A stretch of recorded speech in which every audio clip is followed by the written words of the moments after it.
Welcome to episode 26 of Liquid Velvet Literature. You know me, I'm your friend, your main boy, thick and thin. I'm your Pusherman.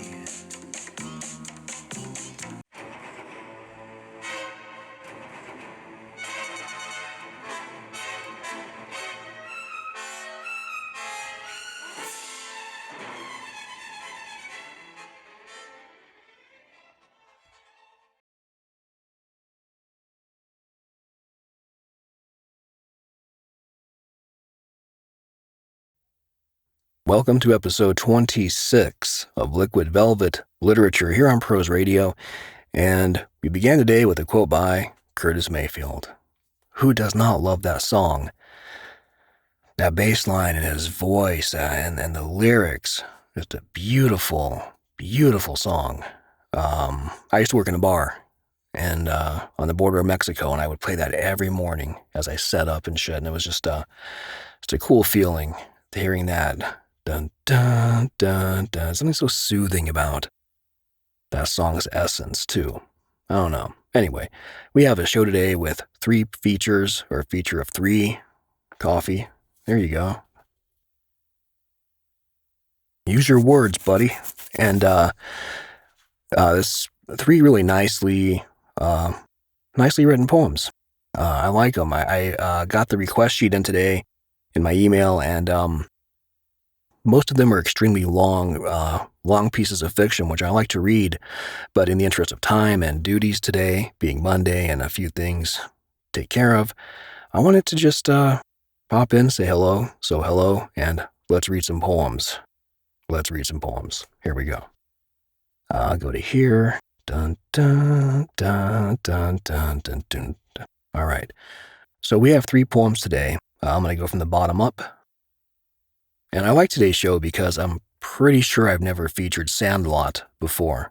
If I have, I apologize, Sandlot, but I don't think I have. I think I would remember that name, or maybe I wouldn't. Who knows? And then ModernAntigone. I remember this one because of the name and the pink profile pic, and a really good piece in the last video. What's the last video? I forget. And then Large will close the show. And I like me some Large. We all do. You know what I mean. Memories. The red glow of a lit cigarette, a puff of smoke, a joke, and a hearty laugh, all from the big man in a flimsy porch chair on a summer eve on the street where I grew up.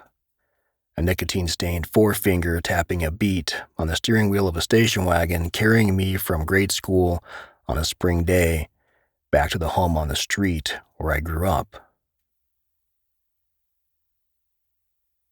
A young boy's forefinger, mine, pointing with pride at the big man in the blue police uniform stepping out of his car in the driveway of the home on the street where I grew up. The big man's proud smile, firm handshake, and warm gaze into my eyes at my graduation from college, something he never accomplished in all the years he was growing up and adulthood.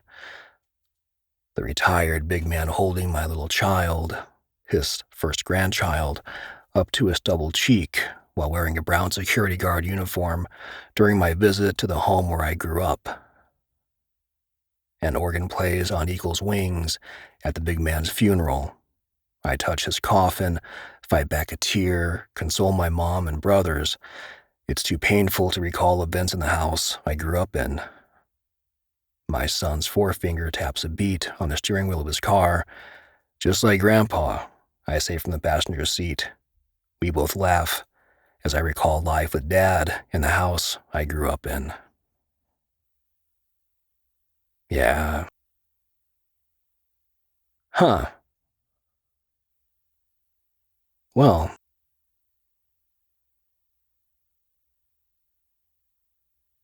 have to say, Sandlot, I'm reading these cold, and I didn't expect that.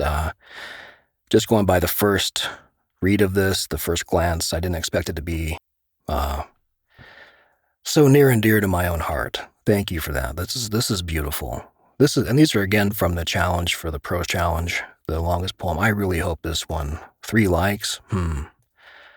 I like this one a lot. The Women in the Trees. Let me tell you the story of the women in the trees. A girl draws water from a well. The forest, all temperate and windy in the mountains, draws back. Her rebozo sticks to her arms, clay pot jabs against her waist. Things are done differently in the mountains. Water slick hands, dirt and massa beneath her nails. She's only 13. That's old enough. A grandmother older than the revolution tucked herself away during the Cristero, old enough to remember when men dangle from the trees, sits frowning, kneading a stone, mortar and pestle, push and pull. There was no electricity yet, not in the mountains. The girl, her granddaughter, pours the water into the adobe lavadero, splashes her skirt a little. No running water yet, either, in the mountains. The grandmother kneading, cross dangling from her neck, on her knees, penitent flattening masa, tells her to go get more. Everything is done by hand here in the mountains. The girl, chipped clay pot in hand, twin braids, the way her mother used to do, does as asked. Twisting and pulling, rope stinging her calloused palms. She's only a child, but she's got hands like she's been working since she was born.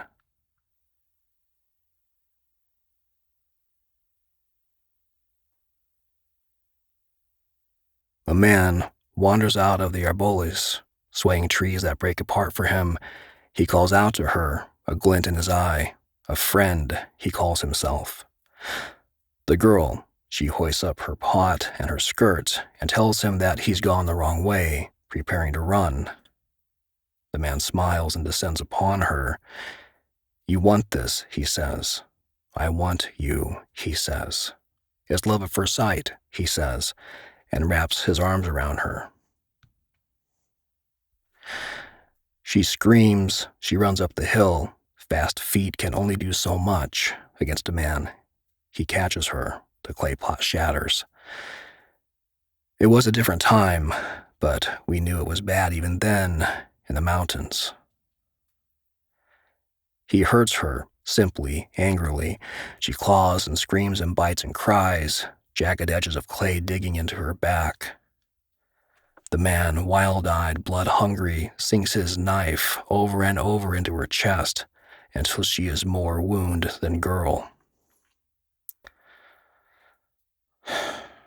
The grandmother runs down the hill, down the ranchero steps, past the chickens, past the trees, flour stuck to her fingers, shrieking the name of her child's child. He stabs her 42 times. They only have open casket funerals in the mountains. Her arms are covered in defensive wounds. Grandmother, skin all worn and sagged, sliced open to the bone. Her daughters away. What a tragedy, whispers a chismosa, stand quiet at the viewing. Grandmother and granddaughter, Abuelita and Nieta, laid out like wounded angels. Takes 2 days before the viewing is over, before the church says it's all right to bury them. The refuge is in heaven now.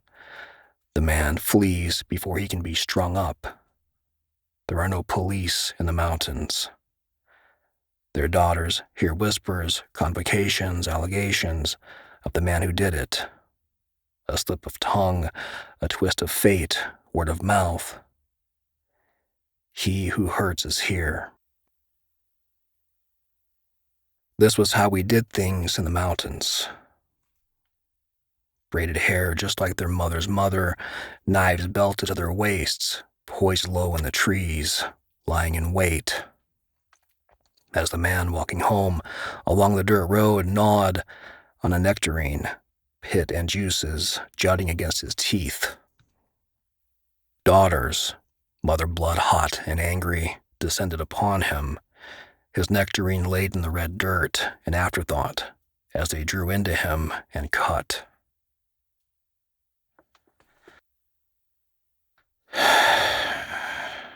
Yeah, This is really understated. Uh,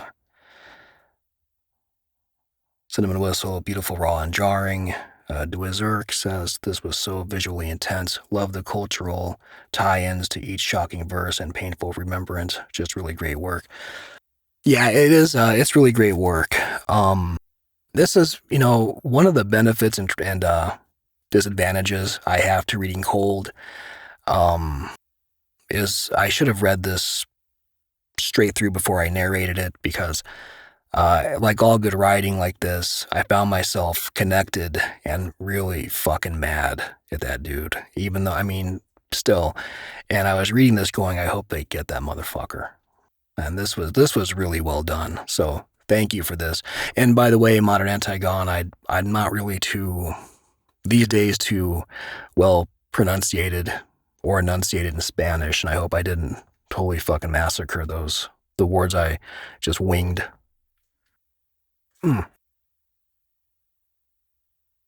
All that out of the way. This is one of my favorite things I've read on this site. So thank you for that. And we'll close it out with large and the line. The line.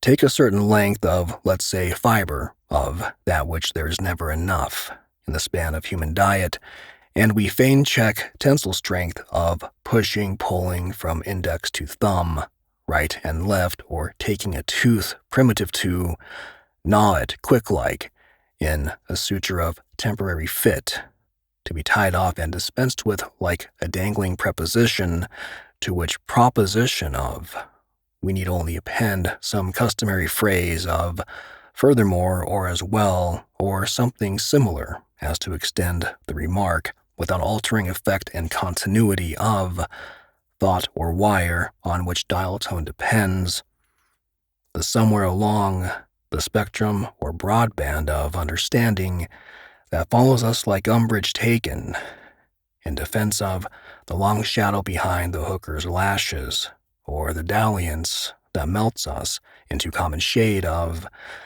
divergence, and still we look in storybook reference for the Giuseppe connection individual that keeps us assembled, schooled and attentive to the draft of work we were meant as lineage, to accomplish what withal invisibly held strands of that lower and raise our arms and teeth like piano keys, and animate our feet in directions of, or weigh words we might question, drawing attention if the public crease of, our mouths might speak independent of, the projection in the diaphragm that resounds with authority of, ventriloquists and master scripts of, societal recital, amid the wool we are pulling as we ready our trays at the soup counter, where we ration and gather a portion of hallucinatory daily fare,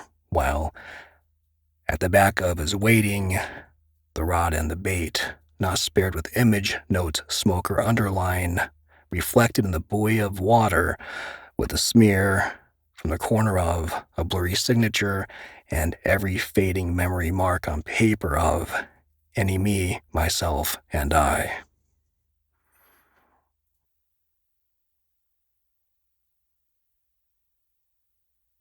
Monthly poetry challenge for April. Putting my strings in. Pulling my strings again, are you? Says Huckleberry Who.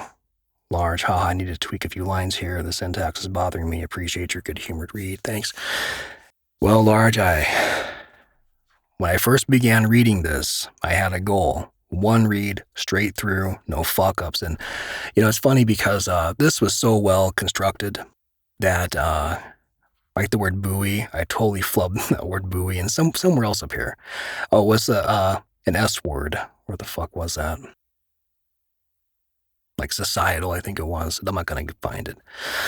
And I don't want to detract from how brilliant this is with breaking down the syntax.